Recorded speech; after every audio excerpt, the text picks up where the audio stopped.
Kung mapipirmahan ng release order para kay dating Pangulo Arroyo kaugnay ng electoral sabotage, malabo naman daw agad makapaglabas ng arrest warrant ang Sandigan Bayan kaugnay sa plunder case ni dating Pangulo Arroyo. May ulat on the spot si Steve Dailisan. Steve?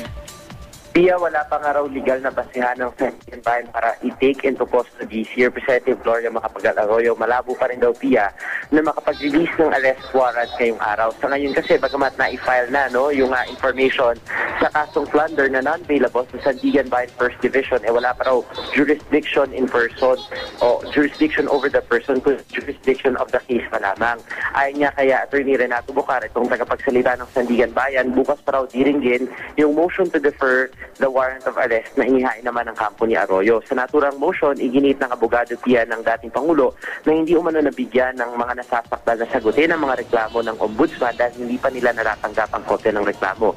Kung kakikitaan naman ng First Division ng merito yung claim ng kampo ni Arroyo, ay posibleng ipapalik pa muna nila sa ombudsman yung reklamo para pasagutin yung mga inirereklamo. Sakali naman, Pia, na lumabas dun bukas, dun sa Pacific, na kakitaan ng mga justices ng Sandigan Bayan na merong dahilan o nabigyan ng pagkakataon ng mga Arroyo na sagutin yung mga reklamo sa kanilang ombudsman at hindi nila ito inavail, posible raw bukas na maglabas din sila ng resolution at posibleng kalakip na niyan yung warrant of arrest para sa dating Pangulo, Pia.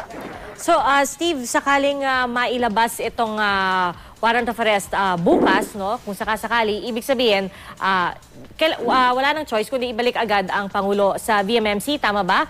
Sa VMMC pa rin.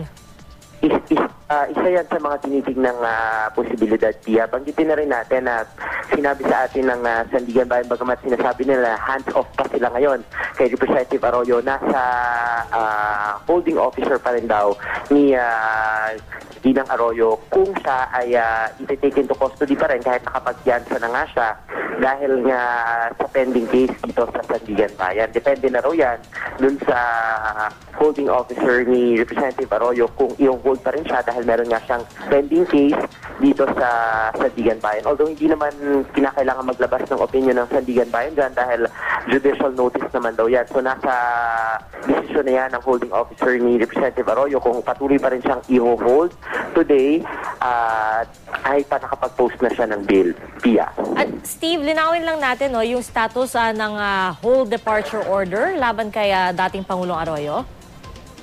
Pia, yung hold departure order, yun ba yung tanong mo? Kumbaga, hindi na, ang sabi nga sa atin ni Attorney Bucar kanina, hindi naman daw makakalabas talaga ng bansa si Ginang Arroyo dahil meron niya siyang pending na hold departure order. Ang binabanggit rin sa atin dahil nga meron pa siyang ibang mga kaso dito sa Sandigan Bayan, particular sa 4th Division, ay ang kailangan lamang daw gawin ng kampo ni Representative Arroyo ay at least as a form of courtesy ay inform siya. Inform sila dito sa Sandigan Bayan just in case na lalabas siya ng VMMC at halimbawa sa kanyang bahay sa La Vista. Kung sakasakali naman ay aalis siya at pupunta sa probinsya, halimbawa, dito pa rin sa ating bansa, kinakailangan mag-file yung mga abogado ni Representative Arroyo ng whereabouts.